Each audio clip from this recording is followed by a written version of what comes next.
comme je l'avais dit la semaine dernière, qui se rappelle c'était quoi le tout premier commandement? Oui. Aimer Dieu. Aimer Dieu de tout son cœur, de toute son âme et de toute sa force.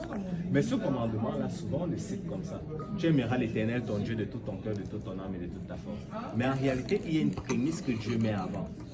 Et cette prémisse-là, c'est dans Deutéronome 6.4. Si c'est à vous. Tu veux-tu le lire? Ouais. Deutéronome 6.4.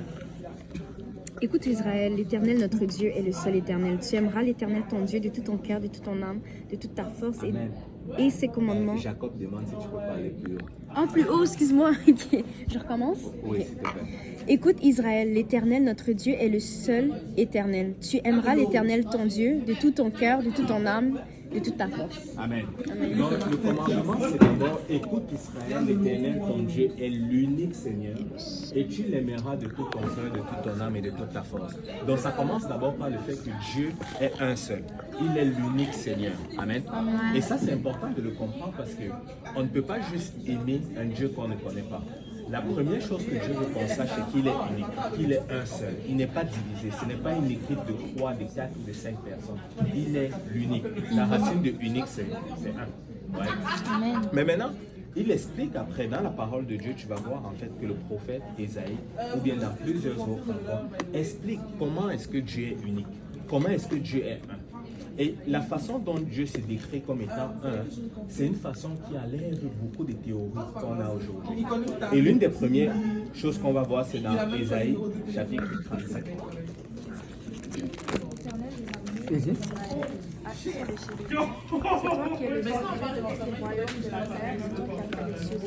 Amen. Donc on dit ici là que Dieu est le seul Dieu de tous les royaumes de la terre.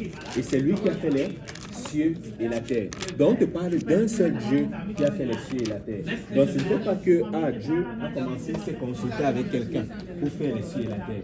Un seul qui fait les cieux et la terre. Amen. Si on parlait dans Ésaïe 44. Ah non, Ésaïe 44. Ésaïe 44. Volume.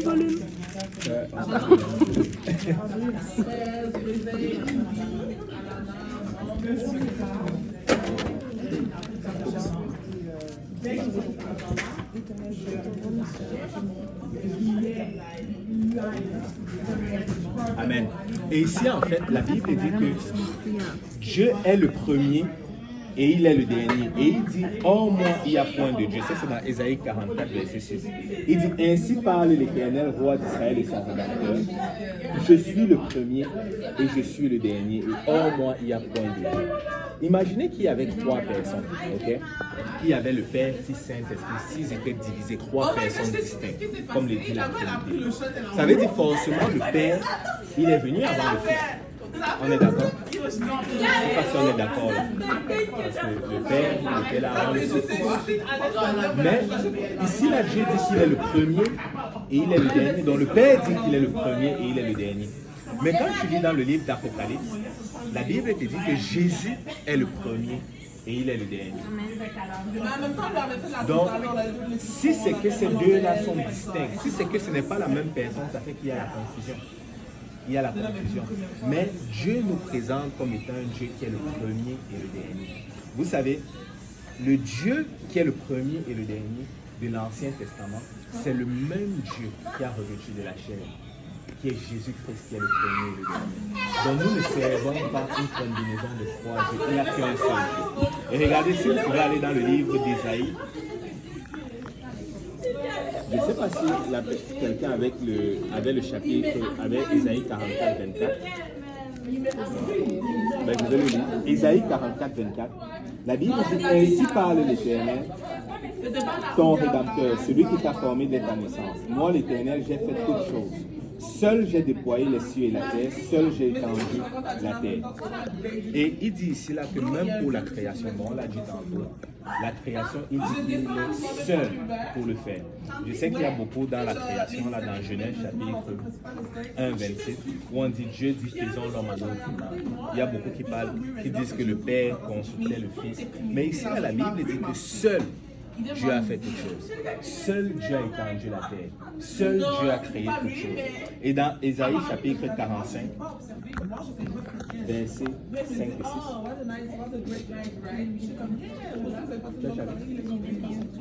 Vas-y.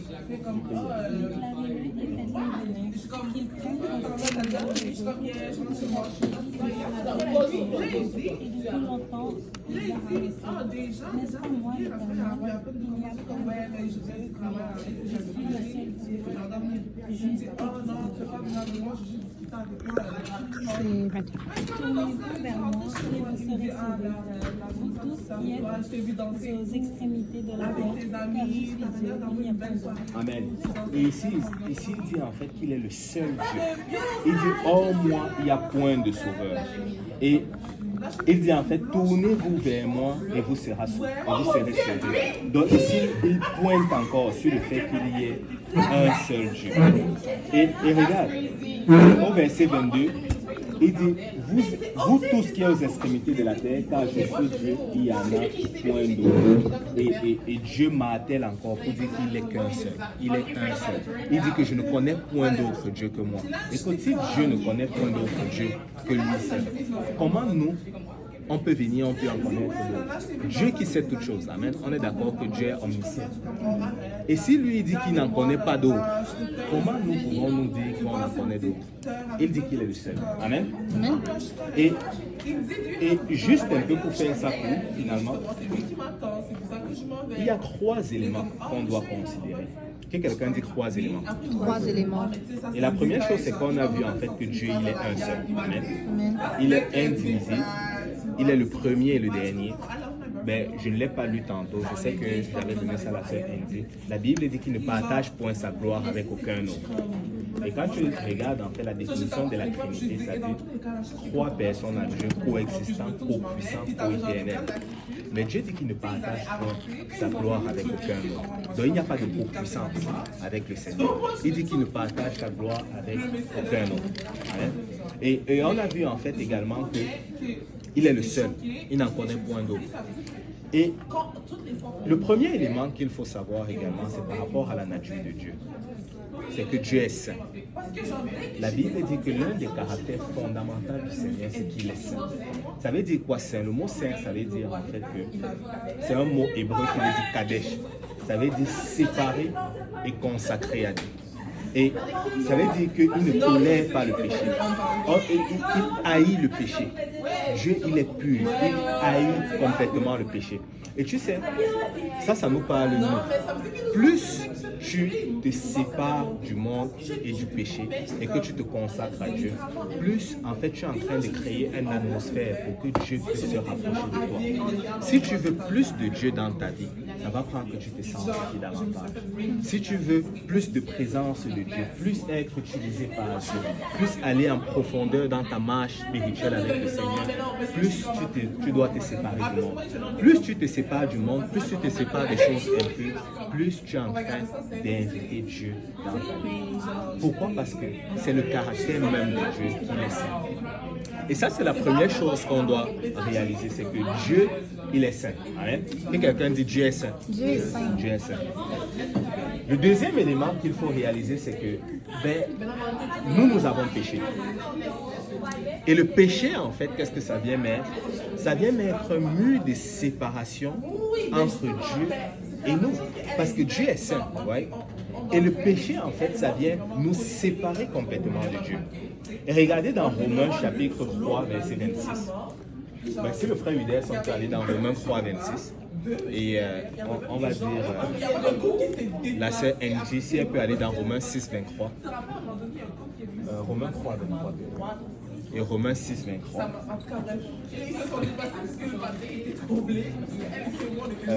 Ouais, tu peux chanter. Car tous sont péchés, ils sont privés de la gloire de Dieu, et ils sont gratuitement justifiés par sa grâce, par le moyen de la rédemption. Amen. La Bible dit car tous ont péché et sont privés de la gloire de Dieu. Est-ce qu'il y a quelqu'un ici qui n'a jamais péché? s'il y avait quelqu'un qui lèvera sa main, je vais dire, bon, là, tu viens de pécher. Parce que tous ont péché. Amen. Nous tous, nous avons péché. La Bible dit que tous ont péché et sont privés de la gloire de Dieu. Parce que le péché, ça vient mettre un mur de séparation entre nous et Dieu. Et Romains 6, 23. Car le salaire du péché, c'est la mort. Amen. Mais le don gratuit de Dieu, c'est la vie éternelle en Jésus-Christ, notre Seigneur. La Bible dit que et le salaire du péché, c'est la mort. Donc chacun d'entre nous ici, nous méritons la mort. Et dans Hébreux chapitre 9, verset 23, verset 22, je vais le lire rapidement. La Bible dit, et presque tout d'après la loi est purifié par le sang. Et sans effusion de sang, il n'y a pas de pardon des péchés. Donc pour qu'il y ait rédemption, pour qu'il y ait pardon de péché, ça prenait que le sang coule, ça prenait que la mort intervienne, parce que le salaire du péché, c'est la mort. Donc ça, c'est le deuxième élément qu'il faut considérer. Et il y a un point en particulier avec cela. C'est que dans l'Ancien temps, je ne sais pas si vous avez pu le remarquer dans la Bible, quand vous lisez l'Ancien Testament, quand ils péchaient, ils devaient aller dans ce qu'on appelle le tabernacle. Et ils devaient amener un agneau ou un bouc sans défaut. Et ils devaient confesser leur péché sur la tête du bouc. Et après, c'était un peu comme s'il y avait un transfert de péché. Et le bouc, ayant porté leur péché, le bouc devait mourir. Le sacrificateur devait complètement égorger l'agneau sur l'autel. Est-ce que vous avez vu cela? Le sacrificateur, les sacrifices dans le tabernacle et tout cela. Mais la Bible dit en fait que le sang des brebis et des boucs ne pouvait pas ôter le péché de l'homme. Pourquoi? Parce qu'on n'est pas de la même espèce. On n'est pas de la même espèce que les animaux. Donc ça prenait un sang pur, un sang humain pur pour pouvoir payer le prix pour nous. Mais vous savez quoi? Moi, je n'étais pas le bon candidat pour payer le prix pour vous. Pourquoi? Parce que j'ai déjà péché dans ma vie. Donc mon sang a été corrompu. Ouais. Le frère Widerson a déjà péché. Le frère arrière, bon, lui n'en parlons pas. Combien de fois il me raconte comment il blasphémait le nom de Dieu dans l'Ancien Testament. Lui n'en parlons pas. Donc il a déjà péché, je le sais, parce qu'il me l'a raconté. Il a déjà péché. Mais devinez quoi, chacun d'entre nous, nous avons déjà eu à pécher. Donc nous sommes disqualifiés. C'est pour ça que le livre de Romains, chapitre 3, dit qu'il n'y en a pas qui font le bien, pas même un seul. Nous tous, nous avons péché. Donc ça, c'est le deuxième élément qu'il faut considérer. C'est que nous avons péché et nous sommes disqualifiés pour le péché de l'humanité. Et le troisième élément qu'il fallait considérer, c'est que Dieu est esprit. C'est pour ça qu'on dit Saint-Esprit. Quand on dit Saint-Esprit, c'est les deux attributs fondamentaux de Dieu. C'est que Dieu est saint et qu'il est esprit. Ouais. Dieu est esprit. La Bible dit que Dieu est esprit et ceux qui l'adorent, l'adorent en esprit et en vérité. Dans le livre de Luc chapitre 24, la Bible dit qu'un esprit n'a ni chair ni os. Ouais. Et c'est pour ça en fait qu'il y a un problème. Dieu est saint, il ne tolère pas le péché. Nous avons péché. Et Dieu est esprit. Et voilà pourquoi, en fait, Dieu a dû faire une chair pour venir dans le monde pour pouvoir payer le prix pour vous et moi. Est-ce que vous comprenez un peu le point? C'est que la Bible dit que Dieu, il est esprit, ouais. Dans l'Ancien Testament, on te présente Dieu comme étant Dieu, il a créé toutes choses et l'esprit de Dieu se mouvait au-dessus des eaux. Donc Dieu, il est esprit. Mais la Bible dit en fait que ça prenait un sang pur pour pouvoir racheter l'humanité. Ça prenait un sang pur pour pouvoir vous racheter, vous et moi. Et le sang des brebis et des boucs ne pouvait pas ôter le péché de l'homme. Et c'est pour ça que Dieu, qui est esprit, a dû se faire une chair dans le ventre de Marie pour pouvoir habiter dans ce chair. Le Nouveau Testament ne nous présente pas un nouveau Dieu quelconque. Le Nouveau Testament, en fait, nous présente le Dieu de l'Ancien Testament qui s'est manifesté dans la chair pour venir mourir à la croix pour vous et pour moi. En fait, Jésus-Christ, ce n'est pas un nouveau Dieu. C'est le Dieu de l'Ancien Testament qui s'est manifesté dans la chair. Et c'est pour ça que Jésus-Christ, son autre nom, on l'appelle Emmanuel, qui veut dire Dieu avec nous. Mais avant de venir, vous savez, Dieu, il a martelé encore. Il a dit flash news pour attirer notre attention, pour dire que, écoutez, celui qui va venir, ce n'est pas un nouveau Dieu, ce n'est pas un petit Dieu. C'est moi-même qui va venir dans le monde pour pouvoir vous racheter. Et avant de venir, Dieu, il a parlé par la bouche de nombreux prophètes pour dire que celui qui va venir, ce n'est nul autre que nous-mêmes qui va venir pour vous sauver. Et regardez dans Ésaïe chapitre 35. Ésaïe chapitre 35. Si on peut lire à partir du verset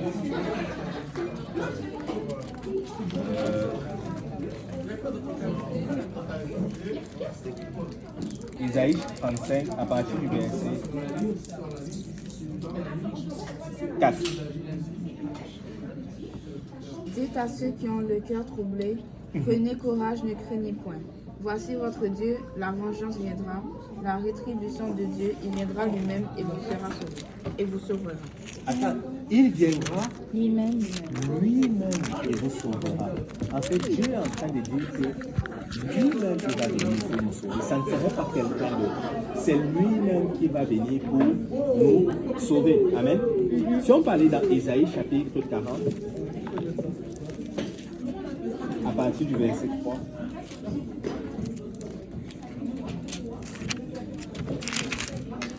Verset 3. Une voix crie, préparez au désert le chemin de l'Éternel. Aplanissez dans les lieux arides une route pour notre Dieu. Pause. Ici, il dit, une voix crie dans le désert, préparez le chemin de l'Éternel. Aplanissez dans les lieux arides une route pour notre Dieu. Qui était cette voix-là qui criait dans le désert? Jean-Baptiste. C'était Jean-Baptiste. Jean-Baptiste, c'était le précurseur, en fait, de Jésus-Christ. Et il criait dans le désert pour préparer le chemin de l'Éternel. Il disait en fait que moi, je vous baptise d'eau, mais celui qui vient après moi est plus puissant que moi. Je ne suis même pas digne de délier la courroie de ses souliers. Lui, il vous baptisera de Saint-Esprit et de feu. Et il parlait de qui? Jésus. Il parlait de Jésus. Mais regardez un peu ici, la prophétie qui parlait de Jean-Baptiste. On dit, une voix crie dans le désert, préparez au désert le chemin de L'Éternel. l'Éternel. Mais on sait que Jean-Baptiste, il a préparé le chemin de Jésus. Donc Jésus, c'est L'Éternel. l'Éternel, en fait, de l'Ancien Testament. Amen. Amen. Jésus, c'est l'Éternel. Et il dit ici, aplanissez dans les lieux arides une route pour notre Dieu. Et regardez dans Ésaïe chapitre 43. Ésaïe chapitre 43, verset 11. C'est moi qui suis l'Éternel, et hors moi il n'y a point de sauveur. Il dit, c'est moi qui suis l'Éternel. Hors moi, il n'y a point de... Sauveur. Mais c'est qui est venu nous sauver? Jésus. Jésus. Mais l'Éternel dit que hors de lui, il n'y a... Est-ce qu'on a deux sauveurs alors? Mais non. Non. Mais ici, il dit, hors moi, il n'y a point de sauveur. Ça veut dire que si quelqu'un d'autre vient nous sauver, ça veut dire que c'est forcément lui. Amen. Mais regardez la suite. C'est moi qui ai annoncé, sauvé, prédit. Ce n'est point parmi vous un Dieu étranger, vous êtes mes témoins, dit l'Éternel. Amen. Il dit, ce n'est point parmi vous un Dieu étranger. Et laissez-moi vous dire que Jésus-Christ, c'est le Dieu de l'Ancien Testament qui s'est manifesté dans la chair. Juste parce qu'il reste un peu, il manque peu de temps. Une petite question. Si je peux prendre les questions à la fin, ça va pas être très long. Je finis avec quelque chose. Regardez dans Zacharie chapitre 11. Je sais qu'il y a certains qui doivent aller au cours. Moi aussi. Ouais, voilà. On va juste aller dans Zacharie chapitre.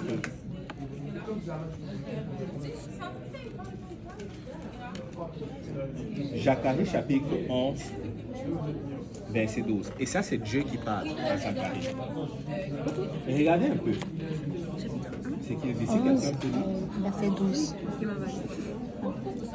Zacharie 11, 12. Je leur dis, si vous le trouvez bon, donnez-moi mon salaire, sinon ne le donnez pas. Amen. Ça, c'est Dieu qui parle. Il dit, je leur dis, si vous le trouvez bon, donnez-moi mon salaire, sinon ne le donnez pas. Et ils pesèrent pour mon salaire 30 cycles d'argent. Et il pesait pour mon salaire combien? 30 cycles d'argent.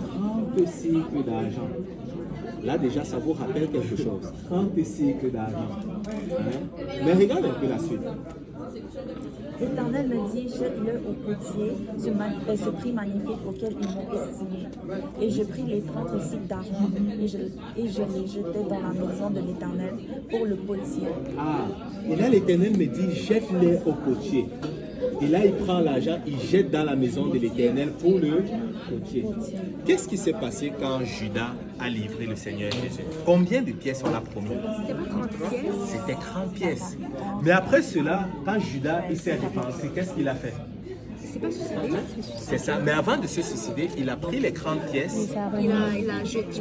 il a jeté dans la maison de l'Éternel. Et qu'est-ce que les sacrificateurs ils ont fait avec cet argent? Ils ont dit non, ça c'est le prix du sang. Ils ont pris de cet argent, ils sont allés acheter le champ du potier. Et laissez-moi vous dire que cette prophétie s'était accomplie dans le livre de Zacharie. En réalité, cette prophétie avait été dite dans le livre de Zacharie. Pourquoi? Parce que c'est l'Éternel. Jésus-Christ, c'est l'Éternel de l'Ancien Testament. Et regardez ceci dans 1 Timothée chapitre 3, verset 7. 1 Timothée 3, 7. Et on va terminer par cela, par ce dernier verset. Et après, je vais ouvrir la porte aux questions rapidement. 3,16. Oui, 1 Timothée 3, 16. Et sans contredit, le mystère de la piété est grand. Celui qui a été manifesté en chair, justifié par le fruit, vu des anges, péché aux gentils, cru dans le monde, élevé dans la gloire. C'est ça. Est-ce qu'il y a quelqu'un qui a une autre version? Peut-être sur le chat? Oui. 1 Timothée 3, 16, je pense que tu dois l'avoir. Je cherche une autre version. Mais ici, dans sa version, ça dit celui qui a été manifesté en chair. Mais quand tu lis en fait dans les... Ah oui, c'est bon? Ça, c'est bon. Mais, Parole de vie. ouais, vas-y. Ouais, Ostera. C'est Ostera, la Ostera ou la prophète.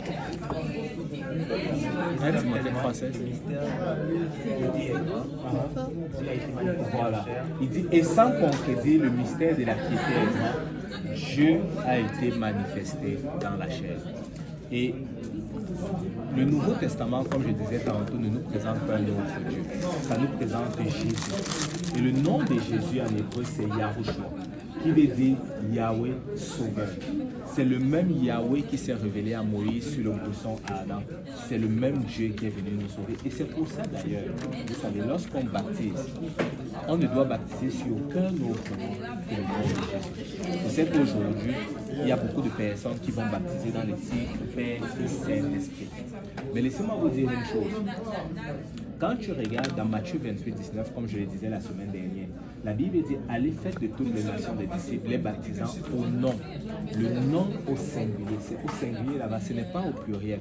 Et ça dit au nom du Père, Fils, Saint-Esprit. Parce que Jésus-Christ, c'est lui qui est le Père.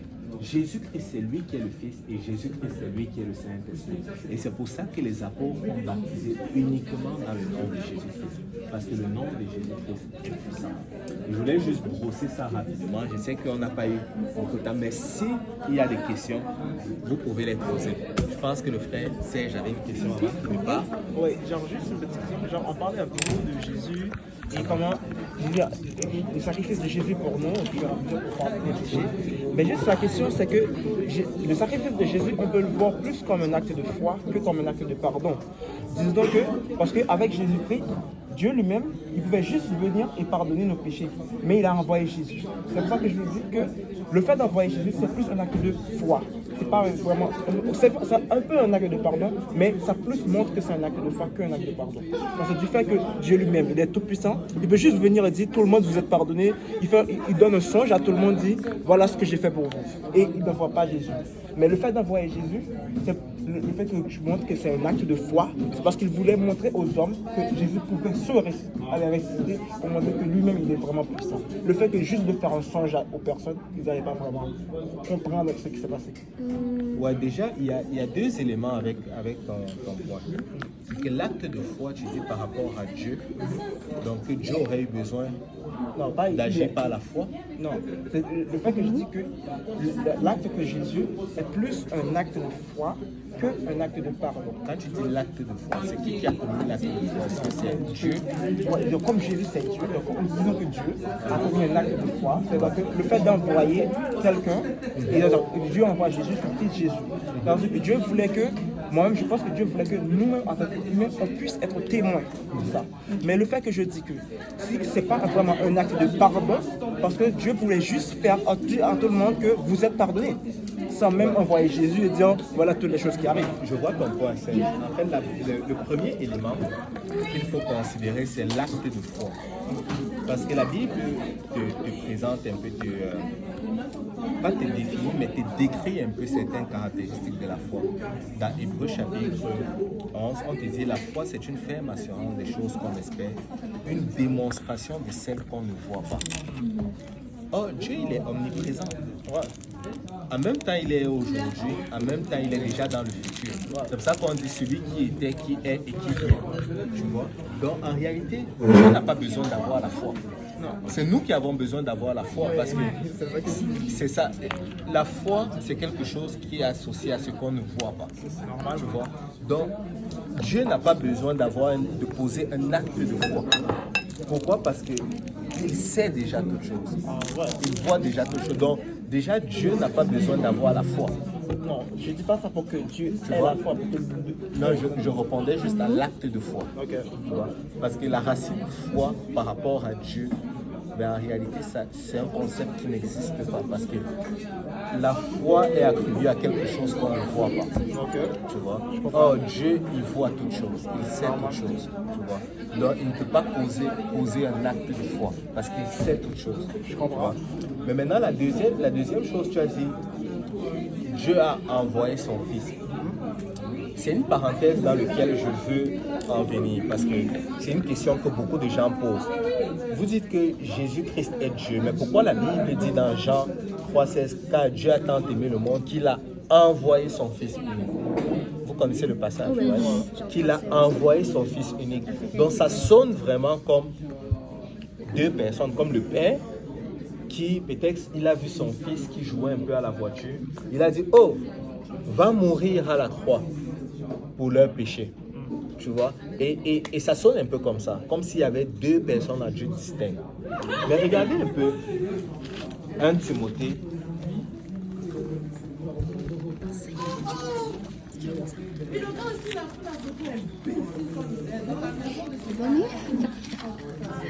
Mais si quelqu'un parlait d'abord dans Jean 3,16. Jean 3,16 et 1 Timothée chapitre 2, verset 5. Ouais, Jean 3,16. Car Dieu a tant aimé le monde qu'il a donné son Fils unique, afin que quiconque croit en lui ne périsse point, mais qu'il ait la vie éternelle. Dieu a tant aimé le monde qu'il a donné son Fils, right? Regardons un peu dans 1 Timothée, chapitre 2, à partir du verset 3.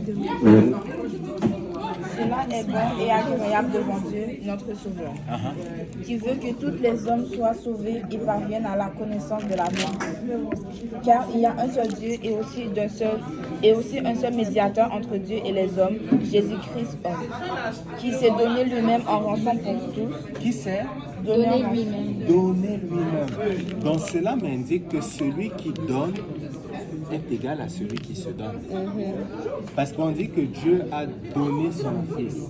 Mais ici, Jésus, on lui dit qu'il s'est donné lui-même. Donc ça m'indique en fait que celui qui donne, c'est celui qui se donne en réalité. Donc en réalité... J'avais aussi une question parce qu'après, quand je suis arrivée, j'ai vu dans Matthieu 28 que c'était écrit allez, faites de toutes les nations des disciples, les baptisant au nom du Père, du Fils et du Saint-Esprit, et enseignez-leur à observer tout ce que je vous ai prescrit. Et voici, je suis avec vous tous les jours jusqu'à la fin du monde. Ça, c'est une très bonne question. Mais vous avez dit tantôt que justement, on ne baptisait pas au nom du Père, du Fils et du Saint-Esprit. Ça, c'est une très bonne question. En fait, combien de noms est-ce qu'il y a dans ce verset? 3. En fait, c'est justement pour ça que beaucoup de gens baptisent au nom du Père et du Saint-Esprit. Mais quand tu lis bien de plus près, en réalité, il n'y a pas 3 noms. Parce que S'il y avait 3 noms, au nom, ça devait être au singulier. Au pluriel. Au pluriel, pardon. S'il y avait 3 noms, ça devait être Mais c'est au nom au singulier. au nom au singulier. C'est parce que ce n'est pas une erreur. Si Père, Fils, Saint-Esprit étaient des noms, il devait mettre nom au pluriel, pas au singulier. C'est parce que, en fait, Matthieu est en train de te dire, baptise dans le nom au singulier de la personne qui porte ces 3 titres. C'est pour ça que dans la Bible, tu ne vas voir personne qui a été baptisé dans les titres Père, Fils, Saint-Esprit. Et regarde, parce que si tu vas dans Acte 2, 38, et ça c'est une très bonne question en fait. Acte 2, verset 38. Je lis, s'il te plaît. Au nom de Jésus-Christ. Parce qu'en réalité, quand tu regardes dans le Nouveau Testament, ils sont baptisés tous au nom de Jésus-Christ, pas dans les titres Père, Fils, Saint-Esprit, parce qu'il n'y a pas de puissance dans les titres Père, Fils, Saint-Esprit. Je te donne un exemple, ok? Si je te demande, quel est ton nom? Medina. Tu ne m'as pas dit fille. Pourtant, je suis sûr que tu es fille de quelqu'un. Tu ne m'as pas dit étudiant. Mais c'est pas dire que c'est mauvais, forcément, parce que justement, il a dit au nom au singulier, il a dit les 3 noms. Donc justement, si tout ça, ça représente justement Jésus, pourquoi c'est mauvais de le dire si ça représente? En fait, le truc, c'est ceci. Je vais te poser un exemple, une question, pour que tu puisses comprendre un peu rapidement. En quel nom est-ce qu'on guérit les malades? En quel nom est-ce qu'on prie pour guérir les malades? Quand on prie pour guérir les malades, pour chasser une maladie, en quel nom est-ce qu'on prononce? Moi, j'ai entendu plusieurs. J'ai entendu Dieu, j'ai entendu Jésus. Donc, quand on prie pour la guérison de quelqu'un, on dit soit guéri au nom de Jésus. À quel nom est-ce qu'on prie pour chasser les démons? Au nom de Jésus. En fait, jamais en fait on le dit soit chassé au nom du Père, Fils, Saint-Esprit. Pourquoi en fait de dire là? C'est parce que Père, Fils, Saint-Esprit, c'est vague. La Bible te dit que Père, ce n'est pas le nom de quelqu'un. Père, c'est un attribut. Par exemple, moi aussi je suis père, tu vois, j'ai des filles à la maison. Moi aussi je suis fils, j'ai mes parents, je suis un saint de Dieu. C'est la même chose. En fait, la Bible te dit que même le diable, il est père. La Bible dit que le diable, c'est le père du mensonge et c'est le fils de la perdition. Le diable, la Bible dit que c'est un esprit. C'est pour ça qu'on ne peut pas tuer le diable. Les gens qui disent je te tue Satan au nom de Jésus. On ne peut pas tuer le diable parce que c'est un esprit. Le diable, c'est un saint mais qui a été déchu. C'est un ange déchu. Tu vois, en réalité, dis Père, c'est trop vague. Dis Fils, c'est trop vague. Saint-Esprit également, ce n'est pas le nom de Dieu, c'est les attributs fondamentaux de Dieu pour dire qu'il est saint et il est esprit. Mais le nom de Dieu, il est au-dessus de tout autre nom sur lequel tout genou fléchit. La Bible dit qu'à la mention du nom de Jésus, tout genou fléchit dans les cieux, sur la terre et sous la terre. Et c'est pour ça en fait que dans la Bible, tous les baptêmes qui ont eu lieu ont été faits uniquement au nom de Jésus. En fait, la Bible dit que quand on est chrétien, on devient épouse de Christ. Ouais? Mais une épouse porte le nom de son époux. Mais en réalité, qui est notre époux? C'est Christ. Et la Bible dit que le seul moyen pour porter le nom de notre époux, en fait, ce n'est pas les eaux du baptême. Parce que le livre de Galates 3,27 dit pour tous qui avaient été baptisés en Jésus-Christ, vous avez revêtu Christ. En réalité. Et la Bible dit qu'il n'y a qu'un seul bon baptême. Donc, quelqu'un qui baptise au nom du Père, Fils, Saint-Esprit et une autre personne qui baptise au nom de Jésus, ça fait deux sortes de baptême. Lequel est le bon? Pour savoir c'est lequel qui est le bon, il faut retourner à la Bible pour savoir comment ils ont baptisé. Tu sais, dans Matthieu 28, 19, en réalité, ça c'est la grande commission. Ah, tu voulais poser une question? Ah non, c'est parce que je ne prépare la partie. Ah ouais. Est-ce que tu me permets de te donner? Dans Matthieu 28, 19, ça c'est la grande commission que Dieu donne à ses disciples. Il dit, allez, faites de toutes les nations des disciples. Et dans le livre de Luc, on voit également cette même commission qui a été donnée. Avant de les envoyer, qu'est-ce que Dieu a fait? Jésus-Christ a ouvert leur esprit afin qu'ils puissent comprendre les Écritures. S'il y a quelqu'un qui n'était pas dans l'erreur, qui était sûr de ce qu'il faisait, c'était les apôtres. quand tu regardes dans le Nouveau Testament, tous les apôtres, sans exception, ils ont tous baptisé au nom de Jésus-Christ. Regarde, si tu regardes dans ta Bible, tu vas voir une chose. Regarde toutes les fois qu'ils ont baptisé quelqu'un. Porte toujours attention pour savoir par quel nom est-ce qu'ils ont baptisé. Tu vas voir que c'était toujours au nom de Jésus. Personne dans la Bible a été baptisé dans les titres. Mais si tu veux, regarde ce qu'on peut faire. On peut s'appeler ou bien on peut échanger. Est-ce que tu as... Elle a ton numéro. Ouais. Est-ce que ça dérange si je t'appelle? D'accord, on va s'appeler et on va mieux parler parce que je sais que là, on va décortiquer là, étape par étape. C'est bon? Super. Merci pour ta question. Et ça termine le tout pour aujourd'hui. Gloire à Dieu. Est-ce qu'il y avait d'autres questions? Par rapport à... mettons, certaines personnes pourraient dire que genre Jésus est un, mais que Dieu est un, mais que comme la Trinité, ça explique justement que comme Dieu est un. Dans le sens que comme depuis le début, genre ils étaient les trois genre qui étaient là. Par exemple, genre dans le livre de Daniel et tout, comme il y a eu un homme qui est apparu, etc. Et aussi dans le livre de Jean 1:1, ça disait « Et la parole était avec Dieu ». Puis... Mais déjà, en fait, il faut considérer en fait la définition de la Trinité. Ça veut dire en fait qu'il y a trois personnes en Dieu, coexistants, co-puissants, co-éternels. Déjà, il y a un problème avec ça parce que le Fils n'est pas éternel. Le Fils, il a eu un commencement parce que Dieu s'est fait une chair. C'est pour ça que, en fait, quand tu regardes, on ne dit jamais, dans la Bible, on ne dit jamais Dieu le Fils. On dit toujours Fils de Dieu. Pourquoi? Parce que le Fils, en fait, il a été formé par Dieu dans le ventre de Marie et Dieu est venu habiter dans cette chair-là. Il n'y a pas de Fils éternel. Et s'ils étaient éternels, il y a aussi un autre problème. C'est le fait de co-éternel. Mais quand tu regardes à la croix, quand Jésus-Christ est mort, ça veut dire que la troisième personne de la Trinité a cessé d'exister à un moment donné parce que Jésus est mort à la croix. Je ne sais pas si tu vois un peu le point. Ouais. C'est que, donc déjà, la définition de co-éternel, ça ne marche pas. Et la Bible te dit en fait que le Fils, il a eu un début, il a eu une fin. Et l'autre point aussi qu'il faut mentionner, c'est que le problème avec la Trinité, ça veut dire qu'il y a trois personnes en Dieu. Ils forment un, mais ils sont distincts. Mais le problème, c'est que la Bible nous dit plutôt l'inverse. La Bible dit en fait que Jésus-Christ, il ne fait pas partie de la divinité. Toute la divinité habite en lui. Tu vois dans Colossiens chapitre 2, verset 9, ben, si on peut le lire.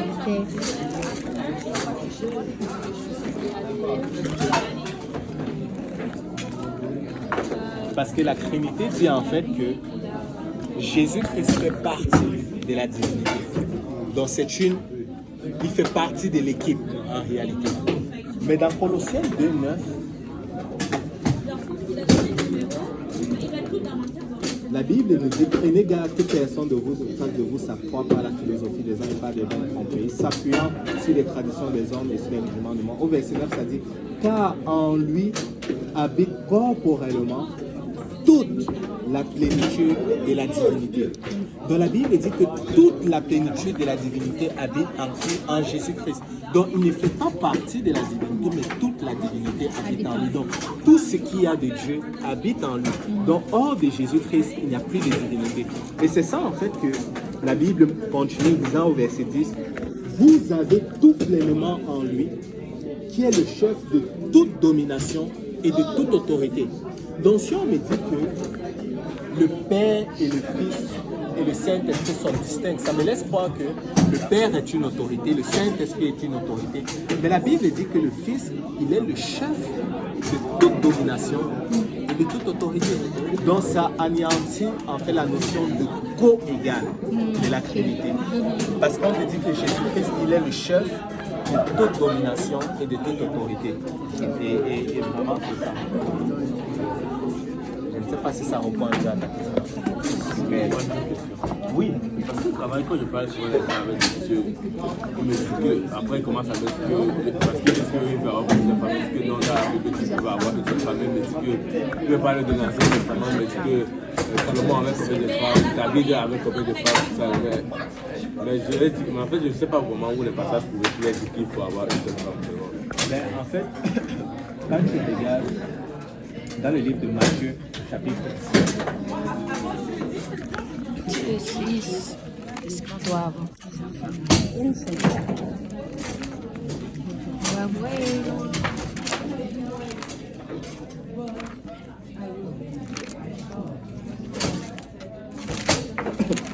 Si on peut lire à partir du verset 1. Matthieu 19, verset 1. Oh, 19. Lorsque Jésus a achevé ses discours, il était allé. Lorsque Jésus eut achevé son discours, il quitta la Galilée et alla dans le territoire de la Judée, au-delà de Judée. Une grande foule le suivait et il la guérit, des malades.